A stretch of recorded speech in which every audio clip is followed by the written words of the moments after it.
നമ്മുടെ അടുത്തേക്ക് വരുന്ന രോഗികൾ പ്രഥമമായിട്ടും പറയുന്നത് കോണിപ്പടി കയറാനുള്ള ഒരു ബുദ്ധിമുട്ട്, കസേരയിലല്ല താഴെ ഇരിക്കാനുള്ള ബുദ്ധിമുട്ട്, പിന്നെ പഴയ ടോയ്ലറ്റ് ഉപയോഗിക്കാൻ പറ്റുന്നില്ല എന്നുള്ള ബുദ്ധിമുട്ട്, അതുപോലെ തന്നെ നടക്കുമ്പോഴോ അല്ലെങ്കിൽ കാൽമുട്ട് തുറക്കുക അടയ്ക്കുക ചെയ്യുമ്പോഴൊക്കെ ഫ്ലെക്ഷൻ എക്സ്റ്റൻഷനൊക്കെ ചെയ്യുമ്പോഴൊക്കെ അതിൻ്റെ ഉള്ളിൽ ക്രെപ്പിറ്റസ്, അതായത് സൗണ്ടിൽ ക്ലിക്കിംഗ് ആയിട്ടുള്ള സൗണ്ടുകൾ പുറപ്പെടുവിക്കുന്ന ഈ അവസ്ഥ.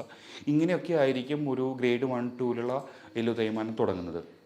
പിന്നെ 3, 4 എത്തുമ്പോൾ ശക്തമായിട്ടുള്ള വേദന, അതായത് 100-ൽ 70%, 80% വരുന്ന വേദന, ജോയിൻ്റ് മൂവ് ചെയ്യുമ്പോൾ തന്നെ ശക്തമായിട്ടുള്ള വേദന, നല്ല രീതിയിലുള്ള ഫ്രിക്ഷൻ്റെ 2 എല്ലും തമ്മിൽ ഉരസുന്ന ക്രെപ്പിറ്റസ് പോലെയുള്ള അവസ്ഥകൾ, മുട്ട് അവസാനം ഗ്രേഡ് 4 എത്തുമ്പോൾ 2 മുട്ടും കൂടി ജോയിൻറ്റ് ചെയ്ത് പോയിട്ട് മുട്ട് വളഞ്ഞിട്ട് ആൾക്കാർക്ക് എന്താ പറയുക നിൽക്കാൻ പോലും പറ്റാത്ത അവസ്ഥ. അതായത് നമ്മുടെ മനുഷ്യ ശരീരത്തിൻ്റെ മുഴുവൻ വെയിറ്റ് മുട്ടിലൂടെ നമുക്ക് കാലിലേക്ക് എടുക്കാൻ പറ്റാത്ത രീതിയിൽ, നിൽക്കാൻ പോലും പറ്റാത്ത രീതിയിൽ വളഞ്ഞു പോകുന്ന അവസ്ഥയാണ് ഗ്രേഡ് 4 വരുന്നത്. നമസ്കാരം. യുവാക്കളിലും പ്രായമായവരിലും സ്ഥിരമായിട്ട് കണ്ടുവരുന്ന ഒരു വേദന ഉണ്ടാക്കുന്ന ഒരു അസുഖം തന്നെയാണ് സന്ധിവേദനകൾ. നമ്മുടെ ഷോൾഡറിനായാലും അതുപോലെ തന്നെ മുട്ടിനായാലും കൈക്കുഴയ്ക്കായാലും അങ്ങനെ ഒരുപാട് സന്ധികൾ നമ്മുടെ മനുഷ്യ ശരീരത്തിലുണ്ട്. അപ്പോൾ ആ സന്ധികളിൽ ഏറ്റവും കൂടുതൽ ആൾക്കാരിൽ കാണപ്പെടുന്ന ഒരു സന്ധിവേദനയാണ് മുട്ടുവേദന. ഞാൻ doctor Rakesh Iyer, pain physician, Aluva Rajagiri hospital. അപ്പോൾ ഇന്ന് നമ്മൾ സംസാരിക്കുന്നത് ആ മുട്ടുവേദനയെക്കുറിച്ച് തന്നെയാണ്. അപ്പോൾ മുട്ടുവേദന പലതരത്തിലുണ്ട്. അതായത് വളരെ യങ് ആയിട്ടുള്ള ആൾക്കാരിലും അതുപോലെ തന്നെ പ്രായമായവരിലും നമുക്ക് മുട്ടുവേദന വളരെ കൂടുതലായിട്ട് കണ്ടുവരാൻ സാധിക്കുന്നുണ്ട്. അപ്പോൾ ചെറുപ്പക്കാരിൽ അതിനൊരു കുറച്ച് സെറ്റായിട്ടുള്ള കുറച്ച് റീസൺസ് ഉണ്ട്.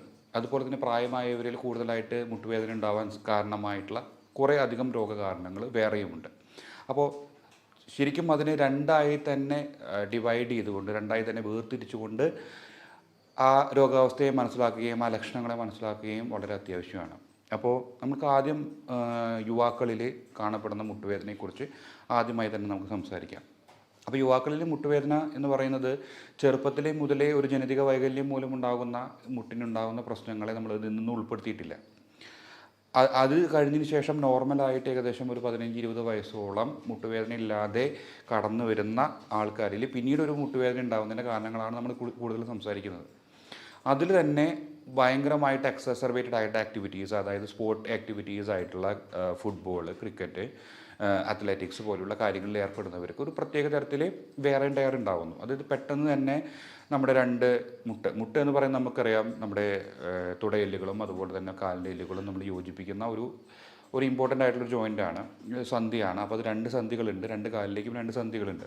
അപ്പോൾ ശരീരത്തിൻ്റെ മുഴുവനായിട്ടുള്ള ഭാരം ഈ 2 സന്ധികളിലൂടെയാണ് നമ്മുടെ കാൽപാദത്തിലൂടെ നമ്മുടെ ഭൂമിയിലേക്ക് എത്തുന്നത്. അപ്പോൾ നമ്മുടെ ശരീരം എത്ര ഭാരമുണ്ടോ അതിനൊക്കെ ഇതിന് താങ്ങേണ്ട അവസ്ഥ ഉണ്ടാവും.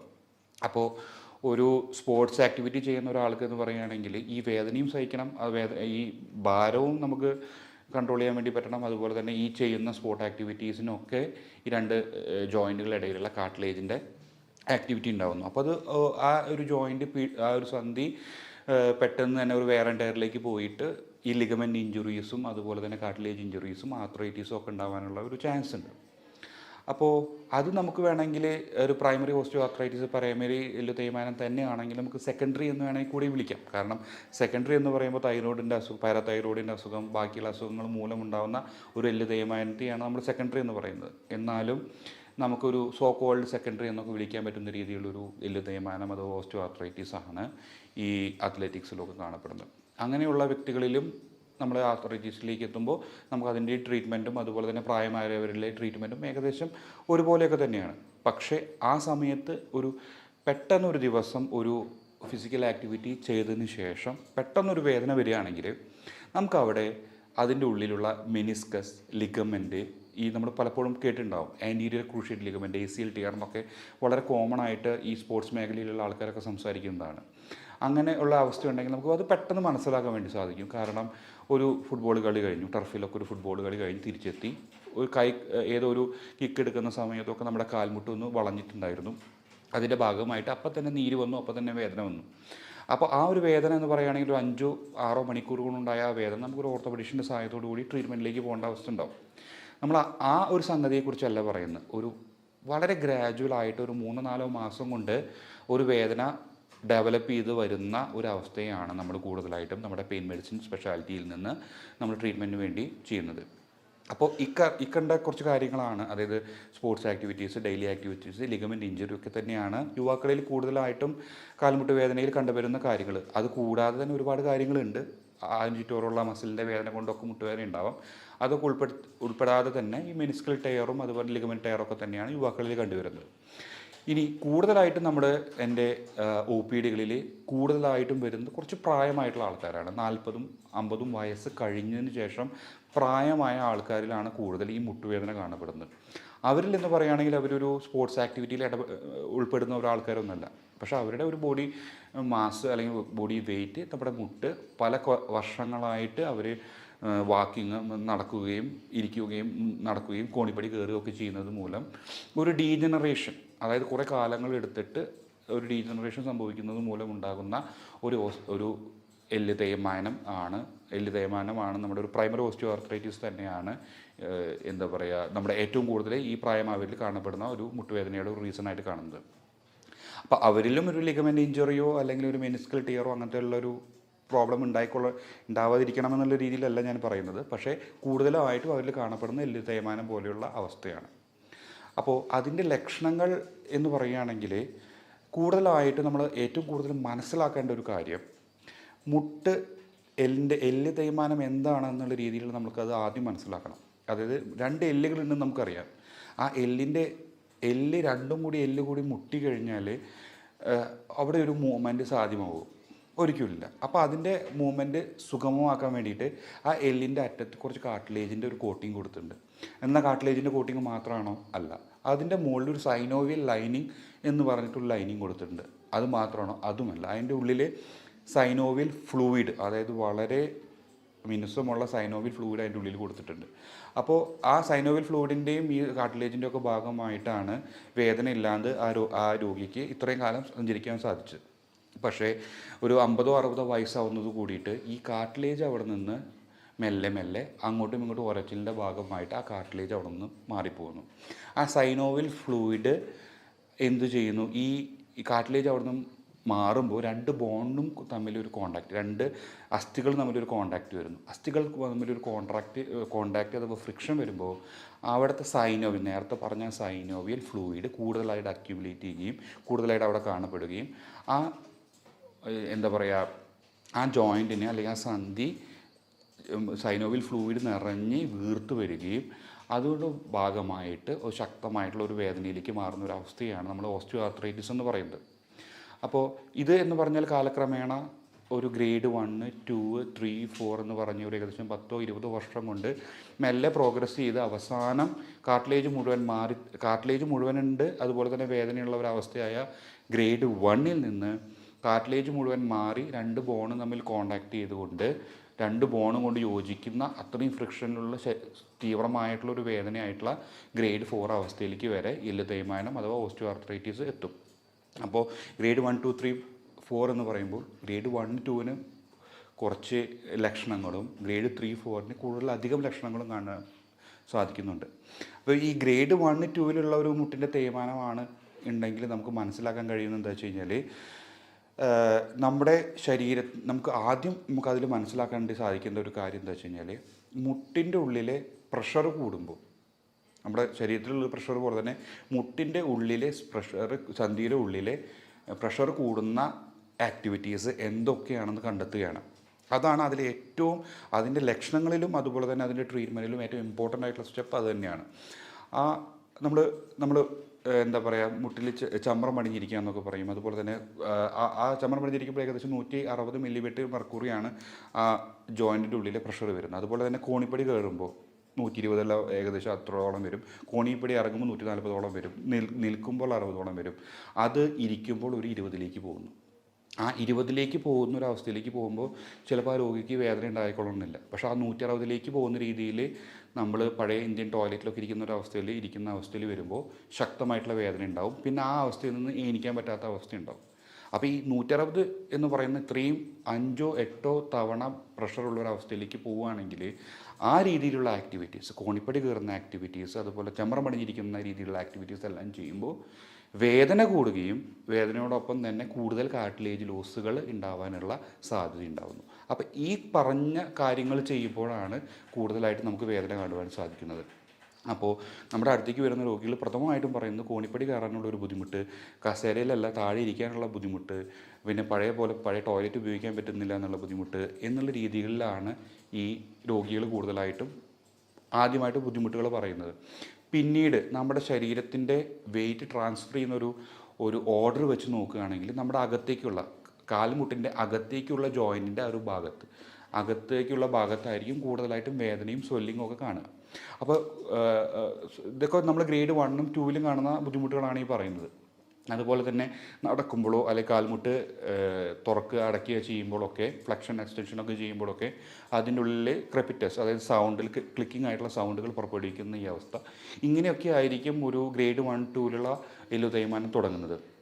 പിന്നെ 3ഉം 4ലേക്കൊക്കെ എത്തുമ്പോൾ ശക്തമായിട്ടുള്ള വേദന, അതായത് 100ൽ 70%, 80% വരുന്ന വേദന, ജോയിൻ്റ് മൂവ് ചെയ്യുമ്പോൾ തന്നെ ശക്തമായിട്ടുള്ള വേദന, നല്ല രീതിയിലുള്ള ഫ്രിക്ഷൻ്റെ രണ്ട് എല്ലും തമ്മിൽ ഉരസുന്ന ക്രെപ്പിറ്റസ് പോലെയുള്ള അവസ്ഥകൾ, മുട്ട് അവസാനം ഗ്രേഡ് 4ലേക്കൊക്കെ എത്തുമ്പോൾ 2 മുട്ടും കൂടി ജോയിൻറ്റ് ചെയ്ത് പോയിട്ട് മുട്ട് വളഞ്ഞിട്ട് ആൾക്കാർക്ക് എന്താ പറയുക നിൽക്കാൻ പോലും പറ്റാത്ത അവസ്ഥ. അതായത് നമ്മുടെ മനുഷ്യ ശരീരത്തിൻ്റെ മുഴുവൻ വെയിറ്റ് മുട്ടിലൂടെ നമുക്ക് കാലിലേക്ക് എടുക്കാൻ പറ്റാത്ത രീതിയിൽ, നിൽക്കാൻ പോലും പറ്റാത്ത രീതിയിൽ വളഞ്ഞു പോകുന്ന അവസ്ഥയാണ് ഗ്രേഡ് 4ലേക്കൊക്കെ വരുന്നത്.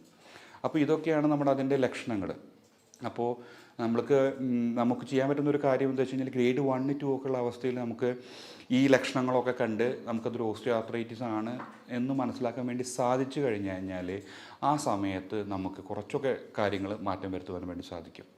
കാർട്ടിലേജിനെ നമുക്ക് തിരിച്ചു കൊണ്ടുവരാൻ വേണ്ടിയിട്ട് വൈറ്റമിൻ ഡി എന്ന് പറയുന്ന വൈറ്റമിൻ ഡിയുടെ ടാബ്ലറ്റ്സ് സ്റ്റാർട്ട് ചെയ്യുക, അതുപോലെ തന്നെ അതിനോടൊപ്പം തന്നെ കാൽഷ്യം സ്റ്റാർട്ട് ചെയ്യുക, പിന്നെ മുട്ട, പാല് പോലെയുള്ള കാൽഷ്യം അധികം അടങ്ങിയിട്ടുള്ള കാര്യങ്ങൾ ഭക്ഷണത്തിൽ ഉൾപ്പെടുത്തുക എന്നൊക്കെ ചെയ്യുന്നതിനോടൊപ്പം തന്നെ നമ്മൾ ഈ പറയുന്ന പ്രഷർ കൂടുന്ന സിറ്റുവേഷനുകൾ, അതായത് ക്ലൈംബിങ്, അതായത് നമ്മുടെ കോണിപ്പടി കയറുക, ചെമ്പറ പണിഞ്ഞിരിക്കുക, അങ്ങനെയുള്ള പ്രഷർ കൂടുന്ന കാര്യങ്ങൾ ഒഴിവാക്കുക.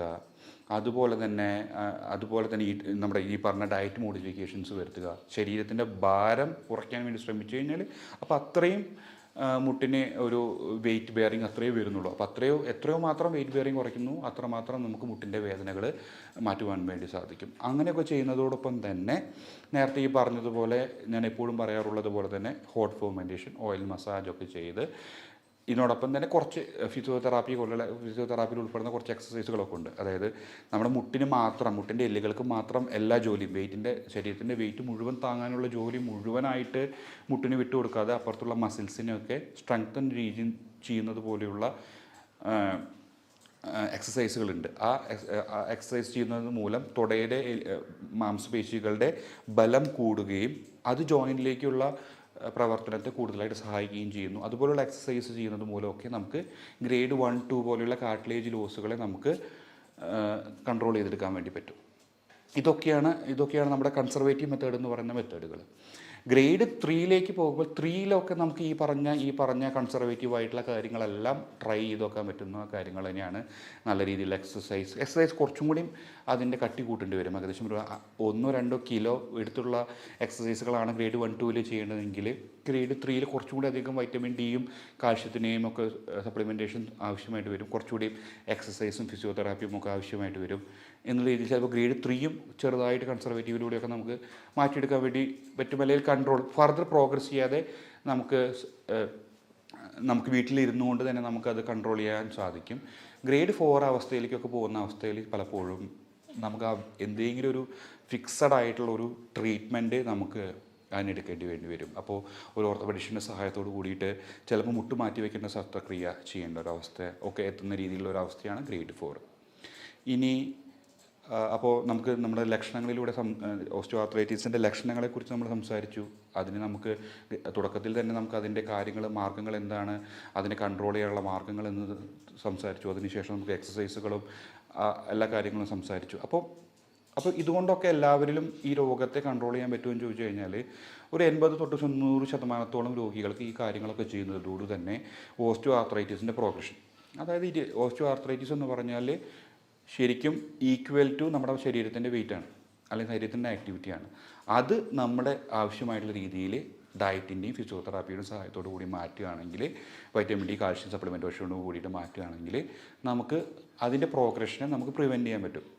ഇത്രയധികം കാര്യങ്ങൾ ചെയ്തിട്ടും ഡിസീസ് പ്രോഗ്രസ് ചെയ്യുകയാണ്, വേദന മാറുന്നില്ല എന്നുള്ള അവസ്ഥ വരികയാണെങ്കിൽ നമ്മുടെ ശരീരത്തിൽ നിന്ന് തന്നെ എക്സ്ട്രാക്ട് ചെയ്തിട്ട് PRP പോലെയുള്ള റീജനറേറ്റീവ് തെറാപ്പീസ് നമുക്ക് അവൈലബിൾ ആണ്. അപ്പോൾ ഇത് ഗ്രേഡ് 1, 2. അപ്പോൾ നമ്മൾ പറയും ഈ ഗ്രേഡ് 1, 2 എന്ന് പറയുന്ന അവസ്ഥയിൽ നിൽക്കുന്ന രോഗികൾ എന്തിനാണ് ഒരു റീജനറേറ്റീവ് ഫിസിഷ്യൻ അല്ലെങ്കിൽ ഒരു പെയിൻ ഫിസിഷ്യൻ്റെ അടുത്തേക്ക് പോകുന്നതെന്ന് ചോദിച്ചു കഴിഞ്ഞാൽ, വേദന കുറവാണെങ്കിലും ആ കാർട്ടിലേജൊക്കെ പോയിക്കൊണ്ടിരിക്കുന്ന അവസ്ഥയിൽ നമുക്ക് വേണമെങ്കിൽ നമ്മുടെ ശരീരത്തിൽ നിന്ന് തന്നെ ഒരു 50 ml ബ്ലഡ് എക്സ്ട്രാക്ട് ചെയ്തെന്ന് അതിൽ നിന്ന് തന്നെ PRP പോലെയുള്ള സാധനം ബ്ലഡിൻ്റെ അംശം വേർതിരിച്ചെടുക്കുകയും വീണ്ടും നമുക്ക് ആ മുട്ടിലേക്ക് ഇഞ്ചെക്റ്റ് ചെയ്യുകയാണെങ്കിൽ ഇതിപ്പോൾ PRP വളരെ ഫേമസ് ആയിക്കൊണ്ടിരിക്കുന്ന ഒരു ചികിത്സാ രീതി തന്നെയാണ്. അപ്പോൾ അത് എവിടെ ഡെപ്പോസിറ്റ് ചെയ്യുന്നോ അവിടുത്തെ കോശമായിട്ട് അത് മാറാനുള്ളൊരു കപ്പാസിറ്റി ഉണ്ട് ഈ PRPക്ക്. അപ്പോൾ മുട്ടിൻ്റെ ഉള്ളിൽ ഇത് ഡെപ്പോസിറ്റ് ചെയ്യുകയാണെങ്കിൽ കാർട്ടിലേജ് പോയി തുടങ്ങുന്ന ഒരവസ്ഥയിൽ, അതായത് കൂടുതൽ പ്രശ്നങ്ങളൊന്നും സംഭവിക്കാത്ത ഗ്രേഡ് 2, 3 വരെയുള്ള അവസ്ഥയിൽ ഈ PRP ഡെപ്പോസിറ്റ് ചെയ്യുന്നതോട് കൂടിയിട്ട് അവിടുത്തെ കാർട്ടിലേജ് റീജനറേറ്റ് ചെയ്യുകയും മുട്ടുവേദന, ശക്തമായ മുട്ടുവേദനയൊക്കെ ഒരു ഏകദേശം 70 ഔട്ട് ഓഫ് 100 ഉള്ളൊരു മുട്ടുവേദനയൊക്കെ 0ലേക്കോ 10ലേക്കോ ഔട്ട് ഓഫ് 100ലേക്ക് എത്തുന്ന രീതിയിൽ നമ്മൾ PRP തെറാപ്പി വിജയകരമായിട്ട് ചെയ്യാൻ സാധിച്ചിട്ടുണ്ട്. ഇനി അതല്ല, PRPക്ക് പറ്റാത്ത രീതിയിലേക്ക് രോഗം മുന്നോട്ട് പോയിരിക്കുന്ന സിറ്റുവേഷൻസിൽ നമ്മൾ കൂടുതലായിട്ടും ഒരു ഡെഫിനിറ്റീവ് തെറാപ്പി എന്നുള്ള രീതിയിൽ ഒരു ഓർത്തോപെഡിഷ്യൻ്റെ സഹായത്തോടു കൂടിയിട്ട് നീ റീപ്ലേസ്മെൻ്റ് ഒക്കെ അഡ്വൈസ് ചെയ്യാറുണ്ട്. പക്ഷേ അതിനോട് ആ ഓപ്പറേഷനിലേക്കൊന്നും പോകാൻ താല്പര്യമില്ലാത്ത രോഗികൾക്ക് നമ്മളൊരു ഓപ്ഷൻ ഉണ്ട് നമ്മുടെ കയ്യിൽ. പക്ഷേ ആ ഒരു ഓപ്ഷൻ്റെ ഒരു പ്രത്യേകത എന്ന് പറഞ്ഞു കഴിഞ്ഞാൽ, നമ്മൾ ഇപ്പോൾ PRP എന്ന് പറയുന്ന അവസ്ഥ ആ രോഗിയുടെ രോഗത്തെ ട്രീറ്റ് ചെയ്തുകൊണ്ടാണ് ആ വേദനയെ ട്രീറ്റ് ചെയ്യുന്നത്. അപ്പോൾ ഗ്രേഡ് 3, 4 എന്ന് പറയുന്നത് അതിൽ സർജറി ചെയ്യുകയാണെങ്കിൽ ആ രോഗത്തെ ഒരുവിധപ്പെട്ട രീതിയിൽ ട്രീറ്റ് ചെയ്തുകൊണ്ട് തന്നെയാണ് ആ വേദന മാറ്റുന്നത്. നമ്മുടെ ഗ്രേഡ് 3, 4 മീൻസ് ഓപ്പറേഷന് താല്പര്യമില്ലാത്ത രോഗികൾ, കുറച്ച് പ്രായമായിട്ടുള്ള രോഗികളാണെങ്കിൽ നമുക്ക് cooled radio frequency ablation of the genicular nerves എന്ന് പറഞ്ഞ രീതിയിലൊരു ട്രീറ്റ്മെൻറ്റ് നമ്മുടെ കയ്യിൽ അവൈലബിൾ ആണ്. എന്താ പറയുന്നത് വെച്ച് കഴിഞ്ഞാൽ, നമ്മുടെ ആ ജോയിൻറ്റിലേക്ക് മാത്രം സപ്ലൈ ചെയ്യുന്ന കുറച്ച് ഞരമ്പുകളുണ്ട്. ആ ഞരമ്പുകൾക്ക് വേറെ ഒരു ജോലിയില്ല, വേറെ ഒരു മസിൽസിനെയോ വേറെ ഒരു കാര്യമോ ആ ഞരമ്പുകൾക്കില്ല. ഈ ജെനിക്കുലർ നെർവ്, ആ ജെനിക്കുലർ നെർവിനെ ആദ്യത്തെ സിറ്റിങ്ങിൽ നമ്മൾ ഒരു നമ്പിങ് മെഡിക്കേഷൻ, അതായത് ഒരു തെറിപ്പിക്കാനുള്ള ഒരു മെഡിക്കേഷൻ ഉപയോഗിച്ചിട്ട് നമ്മൾ അതിനെ തരിപ്പിച്ച് നോക്കും. ആ തരിപ്പിച്ചിട്ട് നിങ്ങളെ വീട്ടിലേക്ക് വിടും. ആ തരിപ്പിച്ച് നിങ്ങളെ വീട്ടിലേക്ക് വിട്ടിട്ട് ഏകദേശം നിങ്ങളൊരു 15 ദിവസം കഴിഞ്ഞ് തിരിച്ചു വരികയാണ്. ആ വേദന കുറവ് എന്ന് പറഞ്ഞ അവസ്ഥയോട് നിങ്ങൾ യോജിച്ചിരിക്കുകയാണ്, നിങ്ങൾക്ക് അത്രയും വേദന കുറവോട് കൂടിയിട്ട് നിങ്ങളുടെ ലൈഫ് മുന്നോട്ട് കൊണ്ടുപോകാൻ പറ്റുകയാണെങ്കിൽ നമ്മൾ ഏത് ഞരമ്പുകളെയാണോ തരിപ്പിച്ചിട്ടുള്ളത് അതിന് നമ്മൾ റേഡിയോ ഫ്രീക്വൻസി അബ്ലേഷൻ മെഷീൻ ഉപയോഗിച്ചിട്ട് അബ്ലേറ്റ് ചെയ്യാൻ ശ്രമിക്കും. അബ്ലേറ്റ് ചെയ്യാൻ ശ്രമിച്ചു കഴിഞ്ഞാൽ ഏകദേശം 2-3 വർഷത്തോളം എത്രമാത്രമാണോ നിങ്ങൾ തരിപ്പിക്കുന്ന മെഡിക്കേഷൻ ഉപയോഗിച്ച് നിങ്ങൾക്ക് റിലീഫ് ഉണ്ടായത് അത്രയും വേദന കുറവ് നിങ്ങൾക്ക് ഒരു 2-3 വർഷത്തേക്ക് ഉണ്ടാകും. അതിൻ്റെ ഒരു ഡിസ്ക്ലൈമർ അല്ലെങ്കിൽ അതിൻ്റെ ഒരു അടിക്കുറിപ്പ് എന്ന രീതിയിൽ ഞാൻ പറയുകയാണ്, അത് നമ്മുടെ രോഗാവസ്ഥയെ ഒരു രീതിയിലും മാറ്റുന്നില്ല, പക്ഷേ വേദനയെ പൂർണ്ണമായിട്ടും മാറ്റാൻ വേണ്ടി സാധിക്കും. ഇനി ആ വേദനയെ പൂർണ്ണമായി മാറി ഇരിക്കുന്ന ഒരവസ്ഥയിൽ ഇനി നിങ്ങൾക്ക് വേണമെങ്കിൽ ഇടക്കാലത്ത് സർജറിയിലേക്ക് പോവുകയാണെങ്കിൽ സർജറിയിലേക്ക് പോവാം, അല്ലെങ്കിൽ സർജറിക്ക് വേണ്ടിയിട്ടുള്ള ഫോളോ അപ്പ് കാര്യങ്ങൾക്ക് നിങ്ങൾക്ക് സഞ്ചരിക്കുന്ന സമയത്ത് വേദന വേണ്ട എന്ന് തോന്നുകയാണെങ്കിൽ ഈ പ്രൊസീജിയർ ചെയ്തതിന് ശേഷം നിങ്ങൾക്ക് സർജറിയിലേക്ക് ഫോർവേഡ് ചെയ്യാൻ പറ്റും. ഇതാണ് നമ്മുടെ ഒരു അതായത് നമ്മൾ ബേസിക് ആയിട്ടുള്ള കാര്യങ്ങൾ തുടങ്ങി ഇപ്പോൾ ഇന്ത്യയിലും നമ്മുടെ പെയിൻ മേഖലയിലും അവൈലബിൾ ആയിട്ടുള്ള ഏറ്റവും ഇലാബറേറ്റ് ആയിട്ടുള്ള ഒരു ടെക്നിക്ക് വരെ നമ്മളിതിൽ ഉൾപ്പെടുത്തിയിട്ടുണ്ട്. അപ്പോൾ അതിൻ്റെ അവസാനമായിട്ടൊരു ചെറിയൊരു കാര്യം കൂടി പറയുകയാണ്, ഈ മുട്ടുവേദന എന്ന് പറയുന്നത് ഇത്രയധികം ആൾക്കാരിൽ കാണപ്പെടുന്നുണ്ട്. അത് നമ്മുടെ ഗവൺമെൻറ് പോലും മനസ്സിലാക്കിയിട്ട് ആയുഷ്മാൻ ഭാരത് പോലുള്ള സ്കീമുകളിൽ ഈ മുട്ടുവേദനയുടെ അബ്ലേഷന് വേണ്ടിയുള്ള ഇത് ഇൻഷുറൻസിൽ ഉൾപ്പെടുത്തിയിട്ടുണ്ട്. അതുപോലെ തന്നെ നമ്മുടെ കുറേ അധികം പ്രൈവറ്റ് മേഖലയിലുള്ള ഇൻഷുറൻസ് കമ്പനികളും ഈ രീതിയിലുള്ള പ്രൊസീജിയറെ എന്താ പറയുക റേഡിയോ ഫ്രീക്വൻസി അബ്ലേഷൻ പോലുള്ള പ്രൊസീജിയർ ഇൻഷുറൻസ് ക്ലെയിമിലൊക്കെ ഉൾപ്പെടുത്തിയിട്ടുണ്ട്. അപ്പോൾ അതെല്ലാം നിങ്ങൾക്ക് എല്ലാവർക്കും ഒരു ഇൻഫോർമേഷൻ ആയിരിക്കണം. കാരണം എന്താ വെച്ച് കഴിഞ്ഞാൽ നമ്മൾ കൂടുതൽ സംസാരിക്കുന്ന മറ്റു വിഷയങ്ങളെക്കാൾ കൂടുതൽ മുട്ടുവേദന വളരെ കോമൺ ആണ്. അതായത് നമ്മുടെ ഒരു വീട്ടിലെടുത്ത് നോക്കുകയാണെങ്കിൽ നമ്മുടെ വീട്ടിലൊരു 10 പേരുണ്ടെങ്കിൽ ഒരു പ്രായമായിട്ടുള്ള ആൾക്കാരിൽ എല്ലാവരിലും കാണുന്ന രീതിയിലുള്ള ഒരു അസുഖമാണ് മുട്ടുവേദന. തുടക്കത്തിലേ വരികയാണെങ്കിൽ PRP പോലുള്ള തെറാപ്പിയിലൂടെ കംപ്ലീറ്റ്ലായിട്ട് നമുക്ക് ഡിസീസ് തന്നെ മാറ്റി കൊടുക്കാൻ പറ്റും. കുറച്ച് വൈകിയാണെങ്കിലും പേടിക്കേണ്ട, നമുക്ക് കൂൾഡ് റേഡിയോ ഫ്രീക്വൻസി അബ്ലേഷൻ പോലുള്ള മെത്തേഡിലൂടെ ജീവിത സാഹചര്യം വളരെ രീതിയിൽ മെച്ചപ്പെടുത്താനുള്ള മെത്തേഡ്സ് നമ്മുടെ രീതിയിൽ അവൈലബിൾ ആയിട്ടുണ്ട്. അപ്പോൾ അപ്പോൾ അങ്ങനത്തെ സാഹചര്യങ്ങളൊന്നും വേണ്ടി വരുന്ന സിറ്റുവേഷനിലേക്ക് നിങ്ങൾ പോകാതിരിക്കുക. തുടക്കത്തിൽ തന്നെ നമുക്കത് കണ്ടുപിടിക്കുകയാണെങ്കിൽ എക്സസൈസ് പോലെയുള്ള മെത്തേഡ്സ്, അതുപോലെ തന്നെ നമ്മുടെ ഡയറ്റ് മോഡിഫിക്കേഷൻസ്, അതിലൂടെയൊക്കെ തന്നെ നമുക്ക് ഈ രോഗത്തെ വളരെ രീതിയിൽ കൺട്രോൾ ചെയ്യാൻ വേണ്ടി പറ്റും. അപ്പോൾ മുട്ടുവേദനയെ പറ്റിയുള്ള കാര്യങ്ങൾ കുറേയൊക്കെ കവർ ചെയ്യാൻ പറ്റിയെന്ന് നമ്മൾ കരുതുന്നു. ഇനി കൂടുതലായിട്ട് ഇതിനെ പറ്റിയുള്ള അറിവുകൾക്ക് വേണ്ടിയിട്ട് അടിയിൽ വരുന്ന നമ്പറുമായിട്ട് നമുക്ക് ബന്ധപ്പെടാവുന്നതാണ്.